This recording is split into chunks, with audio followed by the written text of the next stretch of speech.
प्रिय मित्रों नमस्कार। यूजीसी नेट प्रथम पेपर के लिए यह वीडियो श्रृंखला आपके समक्ष लेके आया हूँ। आपका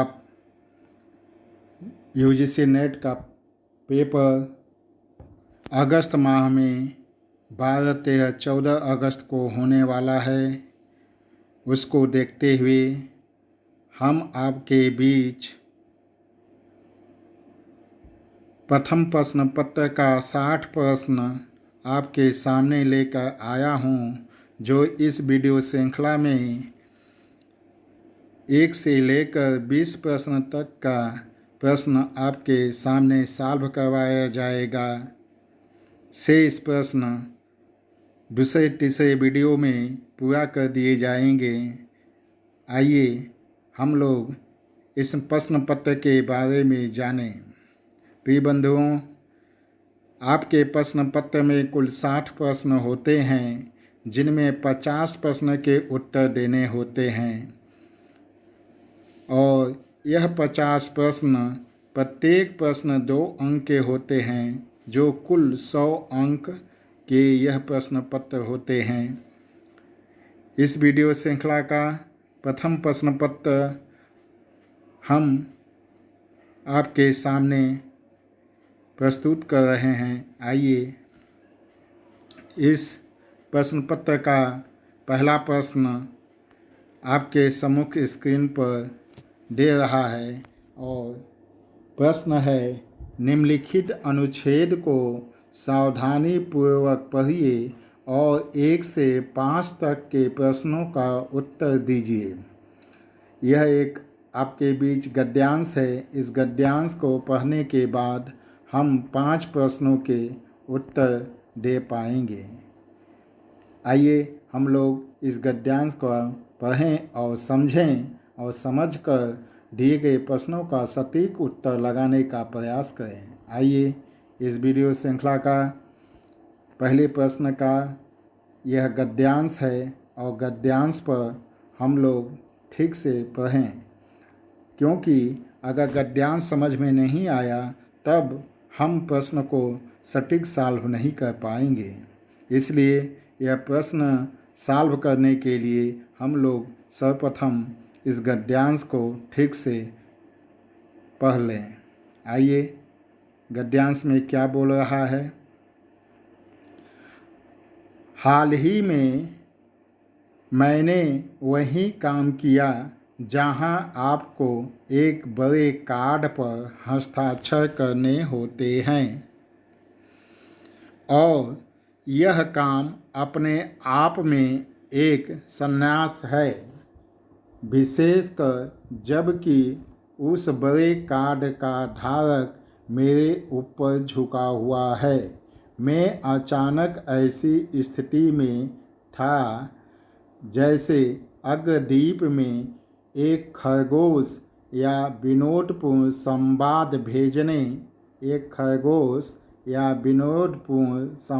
भेजने अथवा इन जोक अथवा आरेखन के बीच ओवरबूम की स्थिति।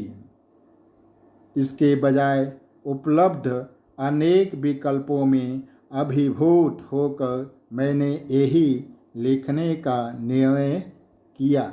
Good luck. ठीक है गोपाल। आगे पैराग्राफ देखिए क्या बोल रहा है। भयभीत होकर तभी मैंने महसूस किया कि मैं तो लिखना ही भूल गया। भयभीत होकर तभी महसूस किया कि मैंने तो लिखना ही भूल गया। मेरा तो इतना सा वजूद है, कंप्यूटर पर अक्षरों को दबाएं। लेखक कह रहा है कि मैं लिखना ही भूल गया हूँ और वह केवल कंप्यूटर पर अक्षरों को दबाना ही जानता है, ऐसा उसको महसूस हुआ। कंप्यूटर पर अक्षरों को दबाओ। खरीदारी हेतु मेरी सूची तो मैंने फ़ोन के नोट प्रकार में छिपा है। यदि मुझे कोई याद करने की आवश्यकता पड़ती है तो मैं मैं अपने आप को ईमेल भेज देता हूँ। जब मैं कुछ सोच विचार में संघर्ष कर रहा होता हूँ तो मैं अपने कलम चबाने लगता हूँ। ऐसा लेखक बोल रहा है। कागज़ कुछ इस तरह से है जिसे मैं लैपटॉप के नीचे एकत्रित करता हूँ ताकि टंकन हेतु उसकी ऊंचाई मेरे लिए अधिक सुविधाजनक हो जाए। यह लेखक कहता है, इस पर विशेष ध्यान दीजिएगा। चलिए आगे क्या लेखक कहता है। लेखन सामग्री विक्रेताओं द्वारा 1000 किशोर बालकों के सर्वेक्षण में बिक न पाया कि उनके 10 में से 1 किशोर के पास अपनी कलम नहीं है। ध्यान दीजिएगा प्रश्न में क्या कह रहा है। यहाँ पर विशेष ध्यान देने की आवश्यकता है। चलिए आइए, प्रश्न में कह रहा है कि लेखन सामग्री विक्रेताओं द्वारा 1000 किशोर सर्वेक्षण में 1000 किशोर सर्वेक्षण में पाया कि उसने 10 में से 1 किशोर के पास अपनी कलम नहीं है। लेखक जो है 1000 किशोरों का सर्वेक्षण करता है और उसमें पाता है कि 10 में से 1 किशोर के पास कलम नहीं है। उनमें से हर तीसरे ने भी कभी पत्र नहीं लिखा है। इस पर भी ध्यान दीजिएगा। 3 किशोरों में से 1 किशोर कभी पत्र नहीं लिखा है। एवं 13 से 19 वर्ष के आयु वर्ग के आधे किशोरों को कभी भी बाध्य नहीं किया गया कि वे बैठें और धन्यवाद का पत्र लिखें। देखिए लेखक क्या कह रहा है कि 13 से 19 वर्ष के आयु वर्ग के आधे किशोरों को कभी भी बाध्य नहीं किया गया कि वे बैठें और धन्यवाद का पत्र लिखें। 80% से अधिक किशोरों ने तो कभी भी कोई प्रेम पत्र ही नहीं लिखा। 56% के घर पर पत्र का कागज नहीं है। ये देखिए। साथ ही 1/4 को तो जन्मदिन के कार्ड लिखने की अनोखी जहमत को कोई जानकारी ही नहीं हुई। अधिक से अधिक यदि किसी किशोर को कलम के प्रयोग की आवश्यकता हुई तो वह सिर्फ परीक्षा प्रश्न पत्र का उत्तर लिखने में। आगे पैराग्राफ क्या कह रहा है। वीक, क्या तुमने कभी मोबाइल फ़ोन के बारे में सुना है? क्या तुमने ईमेल, फेसबुक और स्नैपचैटिंग के बारे में सुना है? यह भविष्य है। कलम का ज़माना गया, कागज़ का ज़माना गया, हस्तलेखन अब स्मृति शेष रह गया है। वाह भाई। आगे देखिए क्या लिख रहा है लेखक। हमारे पास हस्तलेखन सर्वाधिक सृजनात्मक अभिव्यक्ति है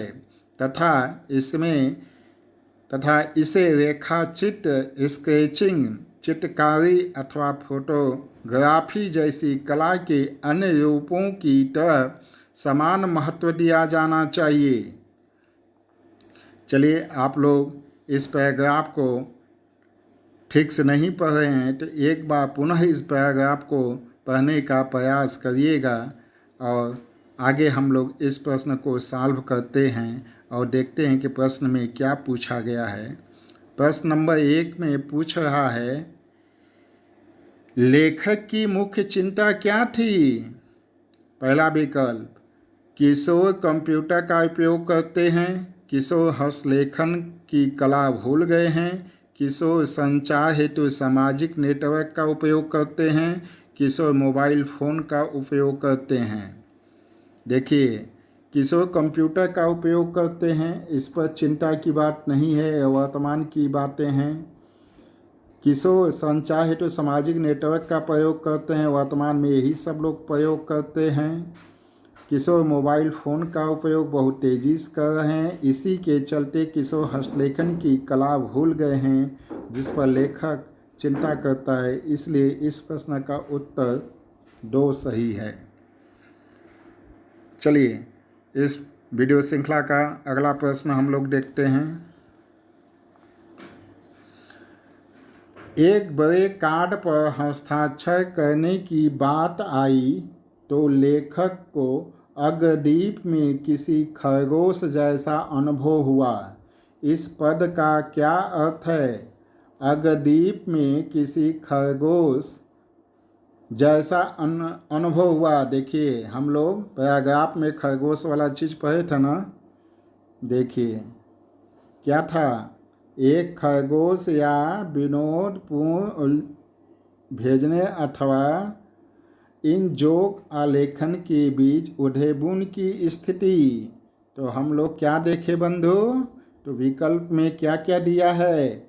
अग्रदीप में किसी खरगोश जैसा अनुभव हुआ। विकल्प में दिया है, पहला दुष्यंत की स्थिति, दूसरा विकल्प में वेदना की स्थिति, तीसरा विकल्प में उलझन की स्थिति, चौथा विकल्प में प्रसन्नता की स्थिति। अग्रदीप में किसी खरगोश, हम लोग गद्यांश में देखे हैं कि लेखक उलझन की स्थिति पैदा हो रही है, तो दूसरे का तीसरा विकल्प सही हो रहा है। चलिए, इस प्रश्न श्रृंखला का अगला प्रश्न हम लोग देखते हैं। लेखक की संपूर्ण सत्ता स्पेस है कि इर्द गिर्द घूमती है। पहला कंप्यूटर, दूसरा मोबाइल फ़ोन, तीसरा टाइपराइटर। नीचे दिए गए कुछ से सही उत्तर का चयन करें। पहला विकल्प है ए बी सी, दूसरा विकल्प है बी सी, तीसरा विकल्प है बी, चौथा विकल्प है ए एवं बी। तो हम लोग देखें ना भैया कि लेखक का संपूर्ण सत्ता किस ओर घूम रहा है? कंप्यूटर और मोबाइल फ़ोन की ओर घूम रहा है। इसीलिए लेखक बताया कि किशोर हस्तलेखन लिखना भूल गए हैं, कागज रखना भूल गए हैं। इसलिए इसमें कंप्यूटर और मोबाइल फ़ोन, देखिए किस विकल्प में ए और बी है? विकल्प 4 में ए और बी है। चलिए, इस श्रृंखला का अगला प्रश्न देखते हैं। बिक के सर्वेक्षण के अनुसार कितने किशोरों के पास कलम नहीं है? प्रश्न 4 कह रहा है, बिक के सर्वेक्षण के अनुसार कितने किशोरों के पास कोई कलम नहीं है? विकल्प 500, दूसरा विकल्प 100, तीसरा विकल्प 800, चौथा विकल्प 500। आइए बिक के सर्वेक्षण से हम लोग देखते हैं। कहाँ दिया भैया? देखिए लिखा है, ध्यान दीजिएगा। लेखन सामग्री विक्रेताओं द्वारा 1000 किशोर बालकों के सर्वेक्षण में बिक ने सर्वेक्षण में पाया कि उनके 10 में से 1 किशोर के पास कलम नहीं है। 10 में 1 के पास कलम नहीं है, तो 100 में कितने के पास कलम नहीं होगा भैया? तो 1 गुणे 10 बराबर 10 लोगों के पास कलम नहीं था। 100 में 10 लोगों के पास नहीं था। इसी तरह 1000 में कितने लोगों के पास कलम नहीं होगा? 10 गुणे 10 बराबर 100। 100 लोगों के पास कलम नहीं होगा। चलिए, इसका आंसर में देखिए, विकल्प नंबर 2 में 100 दिया है कि कितने किशोरों के पास कलम नहीं था, तो 100 लोगों के पास नहीं था। चलिए, इस वीडियो श्रृंखला का अगला प्रश्न, क्वेश्चन नंबर 5 देखते हैं। लेखक के अनुसार निम्नलिखित में से कौन कामकाज की सर्वाधिक सृजनात्मक अभिव्यक्ति नहीं है? पहला विकल्प रेखा चित्र बनाना, दूसरा विकल्प पढ़ना, तीसरा विकल्प हस्तलेखन, चौथा विकल्प फोटोग्राफी। देखिए, कामकाज का सर्वाधिक सृजनात्मक अभिव्यक्ति नहीं है लेखक के अनुसार। तो देखते हैं पैराग्राफ पाते हैं हम लोग। क्या भैया?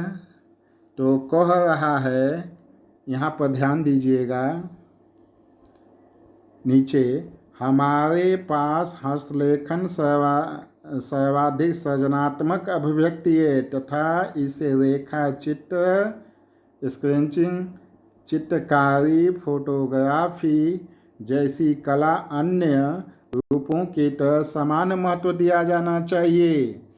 तो इसके अनुसार विकल्प में क्या नहीं है? कह रहा है कि सृजनात्मक अभिव्यक्ति नहीं है। तो क्या भैया नहीं है? तो क्या नहीं है? पढ़ना, क्योंकि हस्तलेखन और रेखा चित्र बनाना और फोटोग्राफी है, और दूसरा विकल्प पढ़ना नहीं है। चलिए इस वीडियो श्रृंखला का अगला प्रश्न हम लोग देखते हैं। निम्नलिखित में से कौन सा कथन किसी परिकल्पना के परीक्षण के संदर्भ में सही है? प्रश्न पर ध्यान दीजिए, सही पूछ रहा है। पहला प्रश्न, वैकल्पिक एवं नल दोनों परिकल्पनाओं का परीक्षण किया जा सकता है। वैकल्पिक एवं नल दोनों परिकल्पनाओं का परीक्षण नहीं किया जा सकता है। यह केवल वैकल्पिक परिकल्पना है जिसका परीक्षण किया जा सकता है।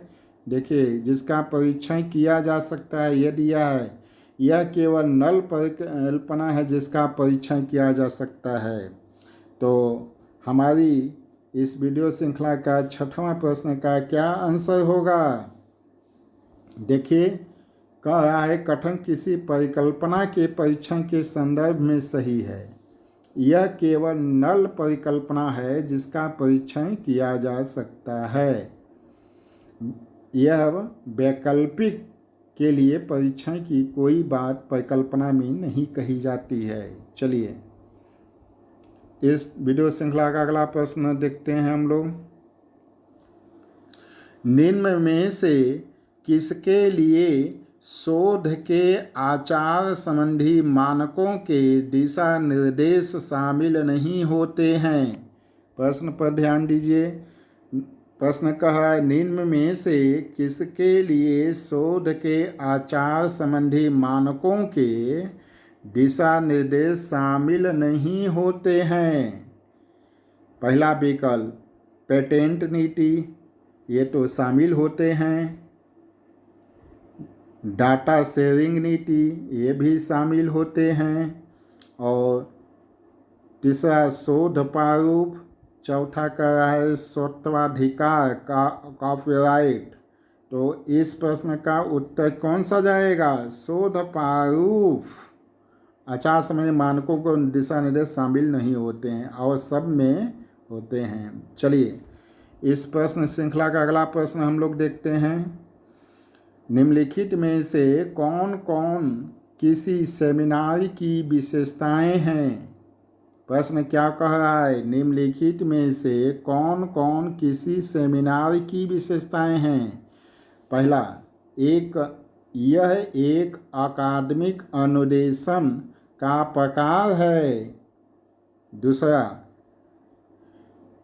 इसमें प्रश्न करना, चर्चा एवं वाद विवाद शामिल हैं। तीसरा, सी, इसमें व्यक्तियों के बड़े समूह शामिल होते हैं। चौथा, डी, देखिए, इसमें कौशल युक्त व्यक्तियों की संलिप्तता की आवश्यकता होती है। नीचे दिए गए कुछ से सही उत्तर का चयन करें। तो इसमें कौन सा सही होगा? देखिए ध्यान दीजिएगा। कह रहा है कि कौन कौन किसी सेमिनार की विशेषताएं, ये एक अकादमिक अनुदेशन के प्रकार हैं, ये तो सही है। इसमें प्रश्न करना, चर्चा एवं वाद विवाद शामिल होते हैं। ये सेमिनार की विशेषताएं तो हैं ही।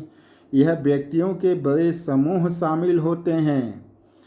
यह और चौथा विकल्प का है, इसमें कौशल डी देखिए, इसमें कौशल युक्त व्यक्तियों की समृद्धता की आवश्यकता है, मतलब टेक्निकल व्यक्तियों की आवश्यकता होती है। ठीक, इसमें व्यक्तियों के बड़े समूह, अनावश्यक व्यक्ति शामिल नहीं होते हैं। कोई भी सेमिनार में कौशल युक्त जिस सेमिनार में कोई व्यक्ति चर्चा परिचर्चा होती है तो उसमें अनावश्यक व्यक्तियों का एक बड़ा समूह नहीं शामिल किया जाता है, उसमें कौशल युक्त व्यक्तियों को ही शामिल किया जाता है। इसलिए ये सी जो ऑप्शन है यह बिल्कुल गलत है। अब देखिए विकल्प में कौन सा विकल्प में ए बी डी दिया है, तो विकल्प नंबर 2 में ए बी डी दिया है, अतः क्वेश्चन नंबर 8 का दूसरा सही होगा। चलिए इस वीडियो श्रृंखला का अगला प्रश्न हम लोग देखते हैं। क्वेश्चन 9 पर ध्यान दीजिए। निम्नलिखित में से कौन कौन एपीए शैली के संदर्भ प्रारूप के मूलभूत नियम हैं? प्रश्नों को एक बार फिर से पढ़ लीजिए। निम्नलिखित में से कौन कौन एपीए शैली के संदर्भ प्रारूप के मूलभूत नियम हैं? चलिए ए देखिए, ए में क्या बोल रहा है, छोटी कृतियों जैसे जनरल, आलेख अथवा निबंध के शीर्षक तिरछा करके लिखें। बी में लेखकों के नाम उल्टा करके लिखें, अंतिम नाम पहले। और सी कह रहा है लंबी कृतियों जैसे पुस्तक एवं जनरल के शीर्षक तिरछा करके लिखें। और डी में है संदर्भ सूची प्रविष्टियों का वर्णानुक्रम में सूचीयन करें। नीचे दिए गए कूट से सही उत्तर का चयन करें।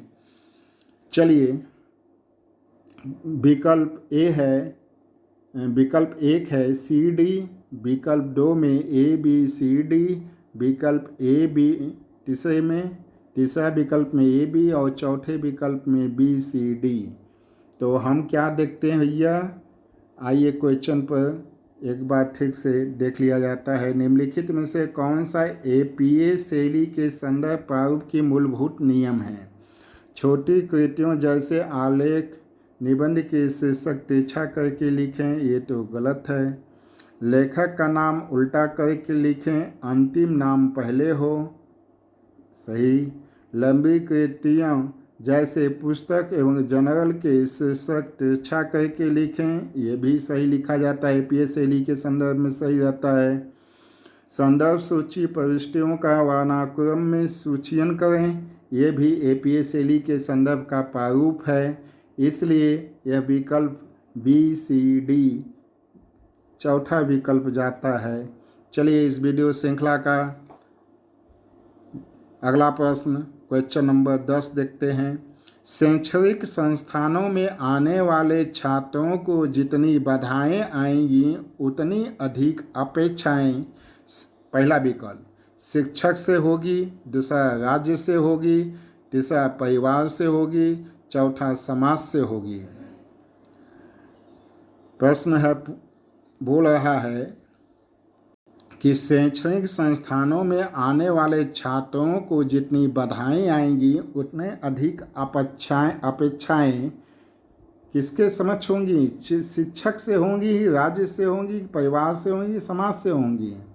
भाई शैक्षणिक संस्थानों में कौन आते हैं? छात्र आते हैं, तो उतनी ही अधिक अपेक्षाएं किससे करना पड़ेगा? शिक्षक से होगी, न कि राज्य से होगी, न तो परिवार से होगी, न तो समाज से होगी। चलिए इस वीडियो श्रृंखला का अगला प्रश्न हम लोग देखते हैं।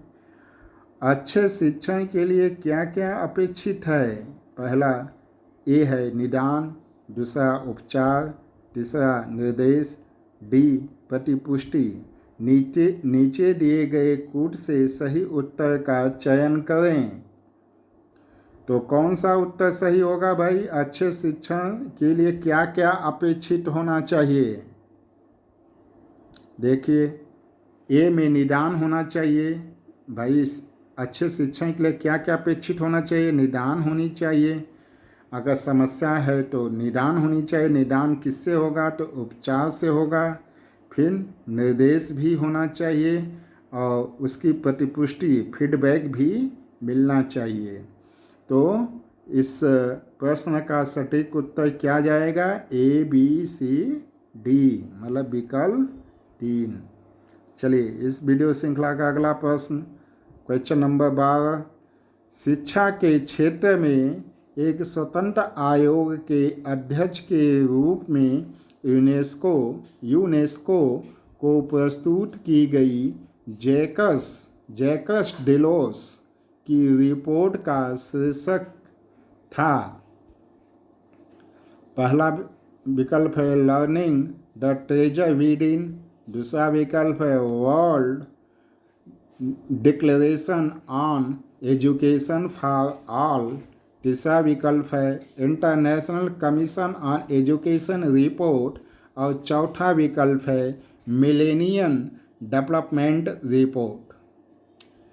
प्रश्न को पढ़ें और एक बार पुनः इस प्रश्न के लिए अपनी स्मृति को पीछे ले जाएं और सोचें कि इस प्रश्न का सटीक उत्तर क्या होगा।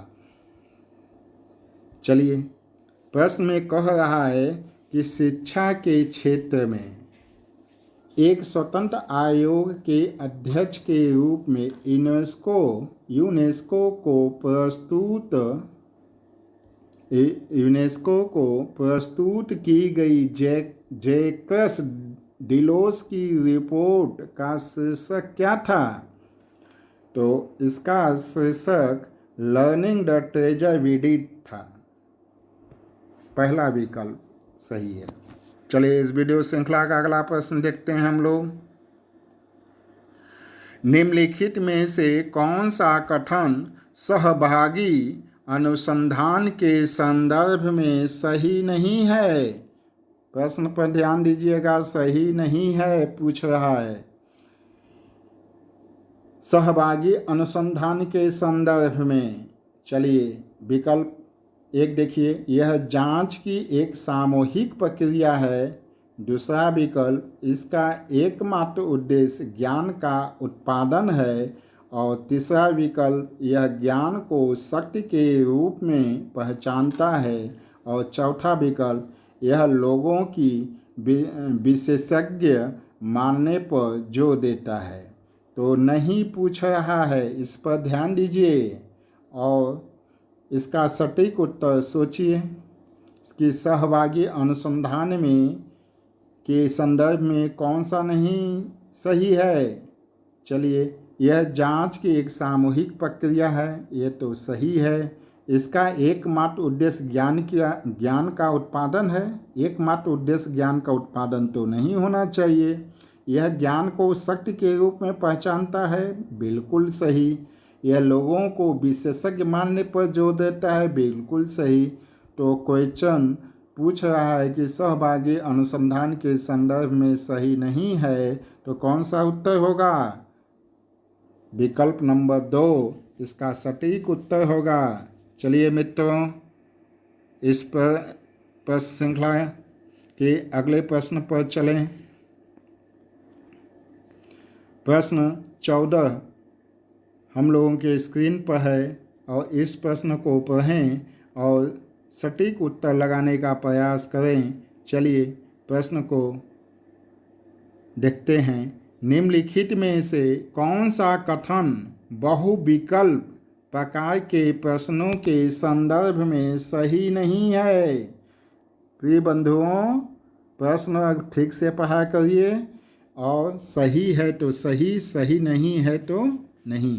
तो प्रश्न में सही है पूछा है, तो बहुविकल्प प्रकार के प्रश्नों के संदर्भ में सही है। पहला विकल्प देखिए, वे लघु उत्तर वाले प्रश्नों की तुलना में अधिक व्यक्तिनिष्ठ होते हैं। दूसरा विकल्प कह रहा है कि वे सही गलत वाले प्रश्नों की तुलना में अधिक व्यक्तिनिष्ठ होते हैं। और तीसरा विकल्प कह रहा है वे सही गलत वाले प्रश्नों की तुलना में अधिक वस्तुनिष्ठ होते हैं। चौथा विकल्प वे निबंध वाले प्रश्नों की तुलना में कम वस्तुनिष्ठ होते हैं। तो प्रिय साथियों, प्रश्न को पुनः एक बार पढ़िए और पढ़कर सटीक उत्तर लगाने का प्रयास करिए। प्रश्न में यही बोल रहा है कि कौन सा कथन बहुविकल्प प्रकार के प्रश्नों के संदर्भ में सही है। तो इसमें कौन सा विकल्प सही होगा? बहुविकल्पी प्रश्नों के प्रकार के संदर्भ में सही है। वे लघु उत्तर वाले प्रश्नों की तुलना में अधिक व्यक्तिनिष्ठ होते हैं। बिल्कुल गलत। वे सही गलत वाले प्रश्नों की तुलना में अधिक व्यक्तिनिष्ठ होते हैं।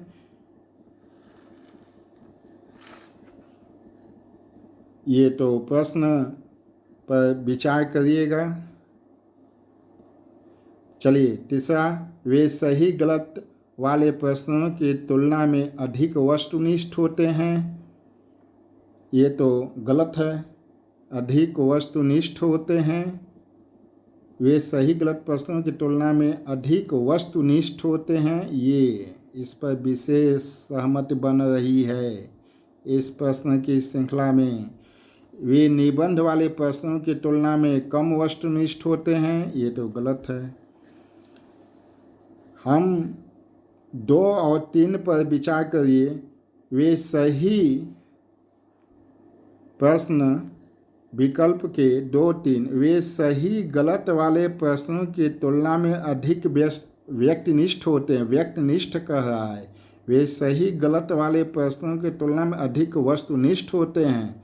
व्यक्तिनिष्ठ पर तो गलत मारिए। यही 3 विकल्प 14 क्वेश्चन का तीसरे विकल्प का आंसर सही होगा। चलिए इस वीडियो श्रृंखला का अगला प्रश्न हम लोग देखते हैं। सतत एवं व्यापक मूल्यांकन की विशेषताएं क्या क्या हैं? इस प्रश्न को देखिए। सतत एवं व्यापक मूल्यांकन की विशेषताएं क्या क्या हैं? विकल्प ए में लिखा है यह अनेक परीक्षाओं के कारण छात्रों के कार्यभार में वृद्धि करता है। बी, यह प्राप्तांकों को ग्रेड से प्रतिस्थापित करता है। सी, यह छात्र के प्रत्येक पहलू का मूल्यांकन करता है। डी, यह परीक्षा के डर को कम करने में सहायता करता है। विकल्प दिया है। पहला विकल्प ए बी सी, दूसरा विकल्प बी सी डी, चौथा विकल्प ए बी सी डी, चौथा विकल्प बी और डी। तो सतत एवं व्यापक मूल्यांकन की विशेषताएं क्या क्या होती हैं? यह अनेक परीक्षाओं के कारण छात्रों में कार्यभार में वृद्धि करता है। नहीं भैया, ये वृद्धि नहीं करता है। सतत एवं व्यापक मूल्यांकन में कार्यभार में कमी लाता है। यह प्राप्तांकों को ग्रेड से प्रतिस्थापित करता है। ये तो सत्य भाई, ग्रेड सिस्टम तो भैया है। यह छात्रों के प्रत्येक पहलू का मूल्यांकन करता है। बिल्कुल मूल्यांकन करता है। यह परीक्षा के डर को कम करने में सहायता करता है। बिल्कुल सहायता करता है। तो हमारा विकल्प क्या जा रहा है? B C D. तो बी सी डी किस विकल्प में है? तो विकल्प नंबर 2 में। चलिए इस वीडियो श्रृंखला का अगला प्रश्न हम लोग देखते हैं। एक अनुसंधानकर्ता किसी शहरी क्षेत्र में एक राजनीतिक दल विशेष की संभावनाओं के अध्ययन हेतु इच्छुक है। इस अध्ययन हेतु किस उपकरण को वरीयता देनी चाहिए?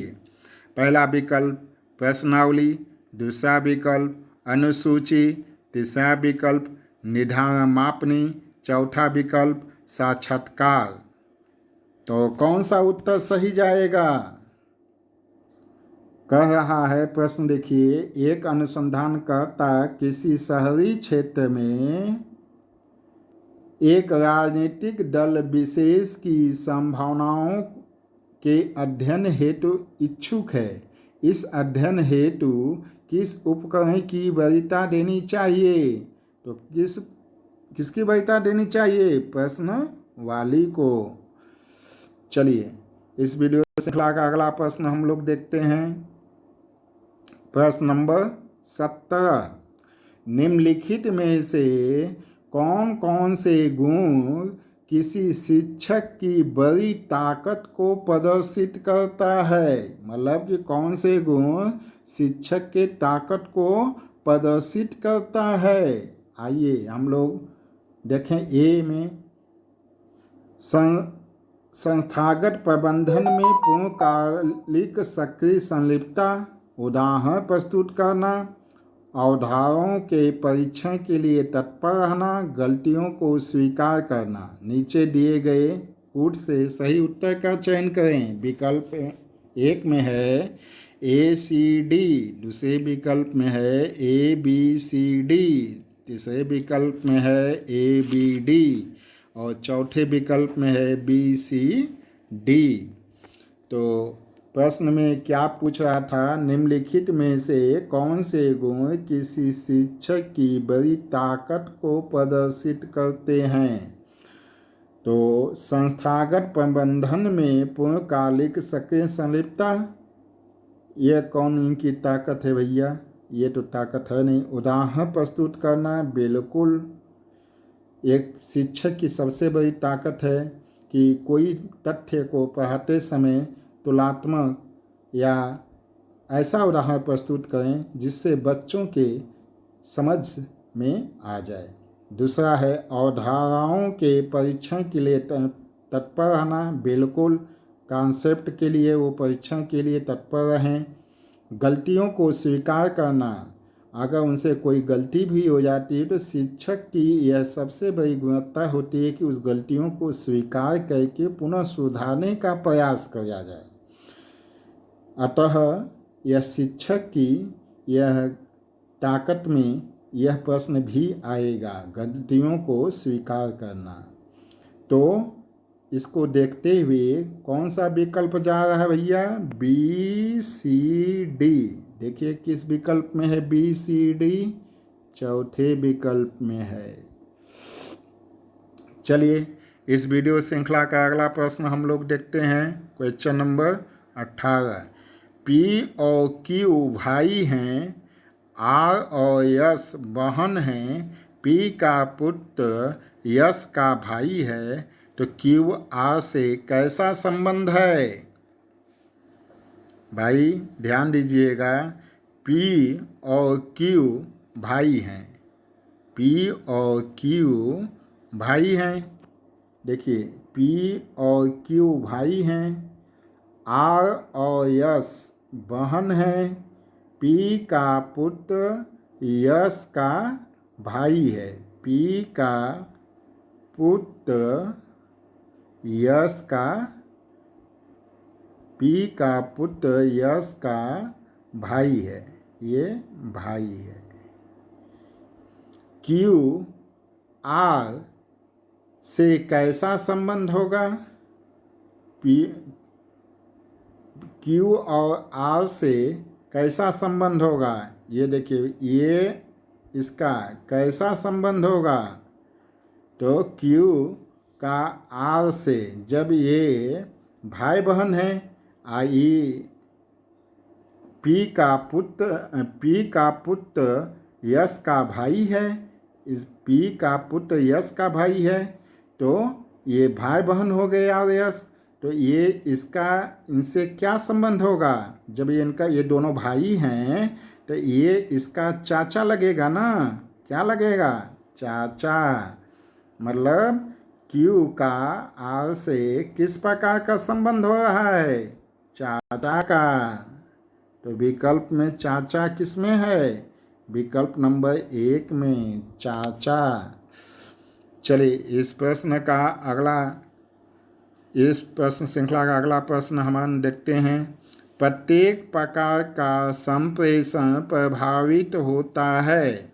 प्रत्येक प्रकार का संप्रेषण प्रभावित होता है।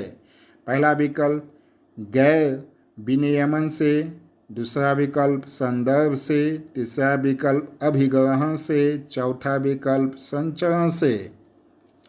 तो इस प्रश्न का उत्तर क्या होगा? प्रत्येक प्रकार के संप्रेषण प्रभावित होते हैं। जो हमारा संप्रेषण प्रभावित होते हैं वो किससे होते हैं? ये संदर्भ से होते हैं।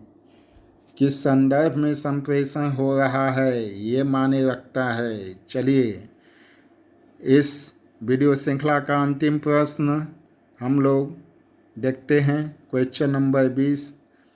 शिक्षक छात्र संप्रेषण प्रायः होता है। विकल्प उपयोगितावादी, दूसरा प्रतिरोधात्मक, तीसरा अप्रामाणिक, चौथा विवेचनात्मक। शिक्षक छात्र संप्रेषण प्रायः होते हैं। संप्रेषण शिक्षक छात्र में संप्रेषण कैसा होता है भाई? उपयोगितावादी तो होगा, प्रतिरोधात्मक तो नहीं होता है। प्रतिरोध के लिए शिक्षक छात्र संबंध होता है, संप्रेषण होता है। अप्रामाणिक प्रामाणिक होता है। विवेचनात्मक बिल्कुल गलत। तो हमारा उत्तर क्या जाएगा? शिक्षक छात्र से संबंध कैसा होता है? उपयोगितावादी। चलिए यह वीडियो श्रृंखला का यह अंतिम प्रश्न था। इसी के साथ यह वीडियो यहीं समाप्त होता है। अगले वीडियो में हम इसी सेट का 21 से 40 प्रश्न, 21 नंबर से 40 नंबर तक के प्रश्न लेकर आएंगे। इस प्रश्न को पुनः आप लोग एक बार देखने का प्रयास करें और अपने से हल करने की कोशिश करें। यह प्रश्न आपको आगामी अगस्त में होने वाले यूजीसी प्रथम पेपर के लिए महत्वपूर्ण साबित होगा। इन प्रश्नों को हल करके अपनी तैयारी को एक सटीक दिशा में देने का प्रयास करें। यह वीडियो इस श्रृंखला का 20 प्रश्न लेकर आया था। आगामी वीडियो में अब 21 से 40 तक के प्रश्न दिए जाएंगे जो नितांत महत्वपूर्ण प्रश्न होंगे। आप लोग उस वीडियो को भी देखने का प्रयास करिएगा। अगर यह वीडियो आपको अच्छी लग रही हो तो एक बार पुनः लाइक, सब्सक्राइब, शेयर एवं कमेंट करना न भूलें। तब तक के लिए यह वीडियो यहीं समाप्त करते हैं। नमस्कार।